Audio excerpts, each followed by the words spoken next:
Big TV భక్తి సమాచారం WhatsApp ఛానల్లో జాయిన్ అవ్వండి. అన్ని విశేషాలు ఎప్పటికప్పుడు తెలుసుకోండి. బిగ్ టీవీ వీక్షకులందరికీ నమస్కారం. కుంభమేళాకు సంబంధించిన విశేషాల్లో మనం రెండవ భాగాన్ని వీక్షణ చేస్తున్నాం. స్వాగతం. కుంభమేళాకి వెళ్ళిన తర్వాత అక్కడ జరిగేటువంటి అనేక రకాలైనటువంటి మహిమలు, లేకపోతే చమత్కారాలు, లేకపోతే లీలలు కూడా అనుకోవచ్చు. ఒకసారి ఇప్పుడు నేను రేపు కుంభమేళాకి పెడుతున్నాను.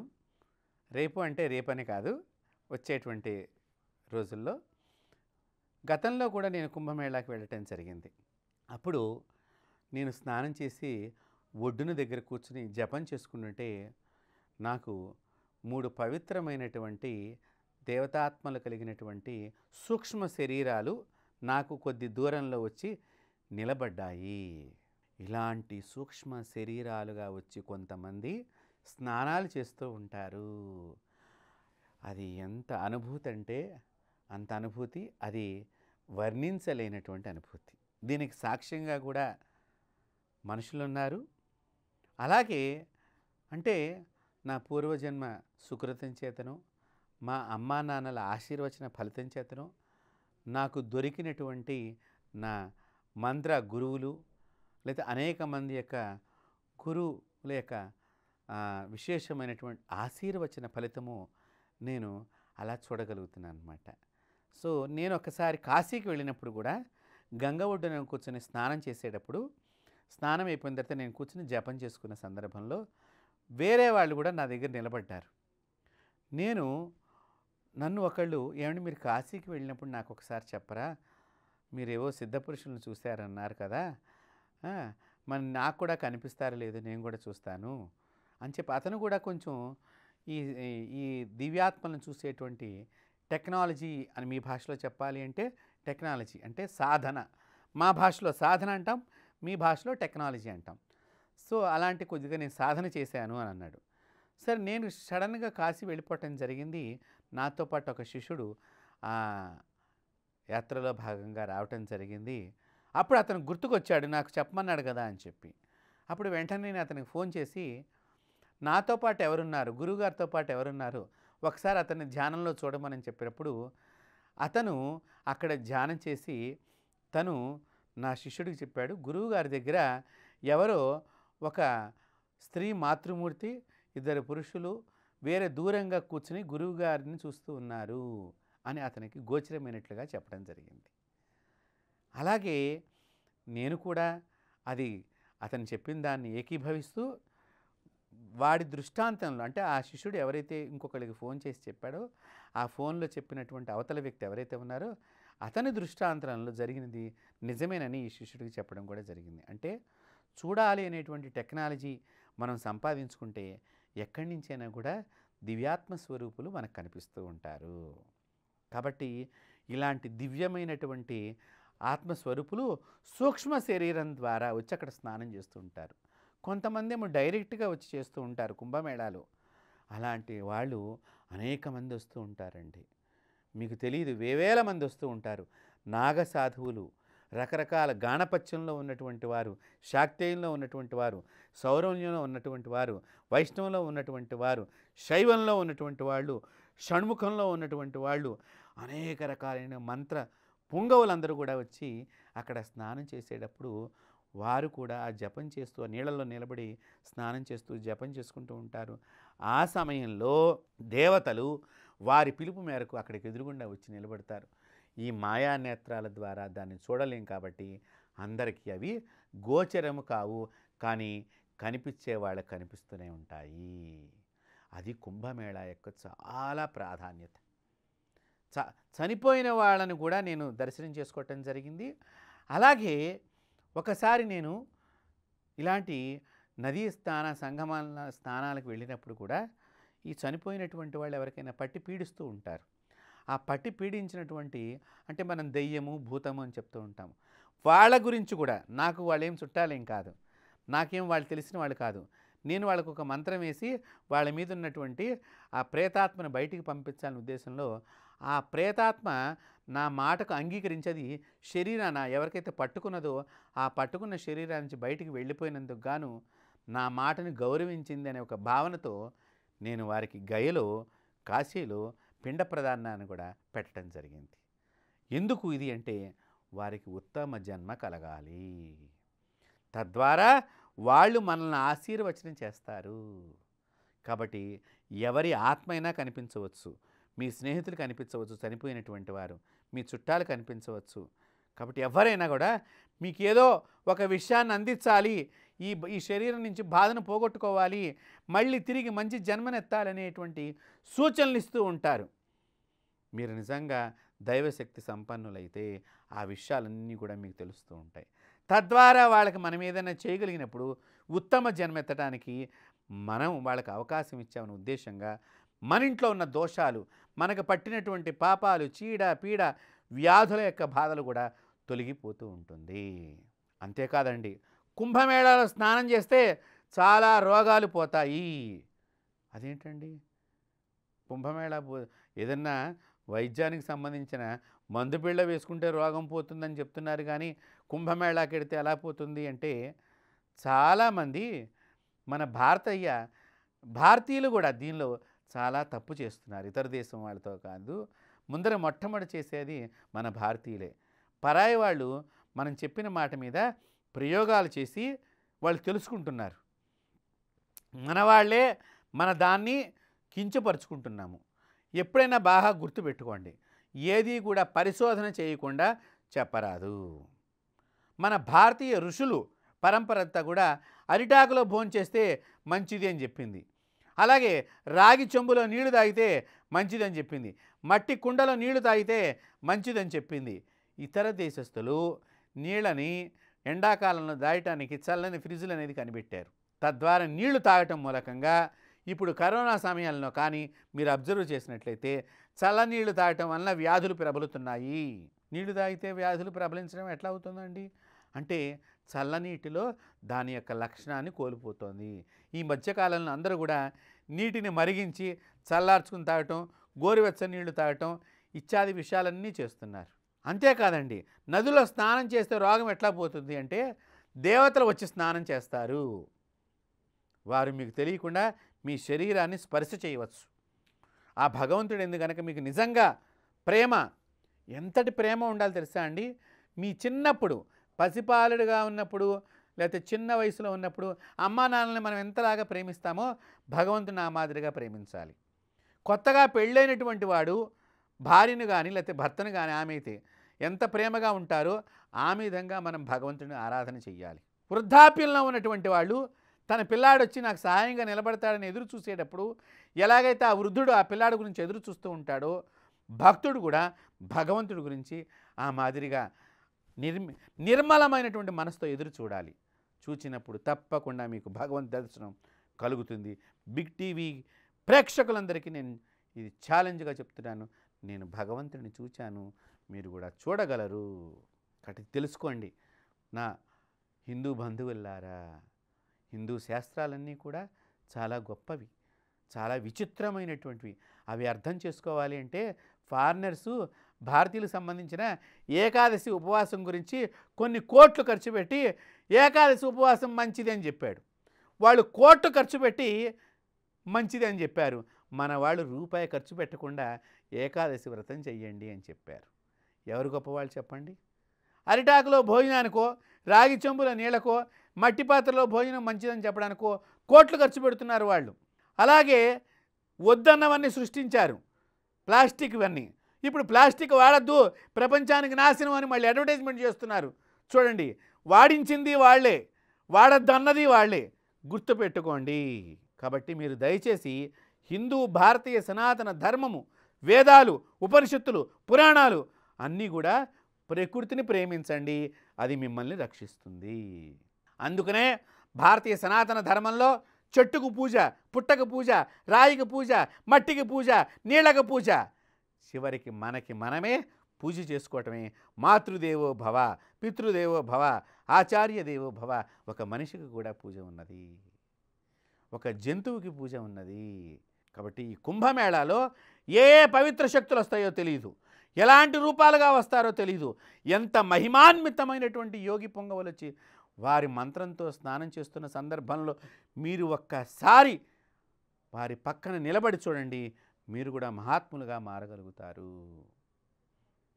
అది నదిలో అలాంటి వాళ్ళు వచ్చి స్నానం చేస్తూ ఉండే సందర్భంలో ఆ నదిలో ఎవరైతే స్నానం చేయడానికి వస్తున్నారో వాళ్ళందరినీ రక్షించమని సత్పురుషులు, సద్భావజాలం కలిగినటువంటి వాళ్ళందరూ వచ్చి స్నానం చేస్తూ ఉంటారు. కాబట్టి మనకు పట్టిన చీడ పీడ రోగాలన్నీ తొలగిపోతాయి.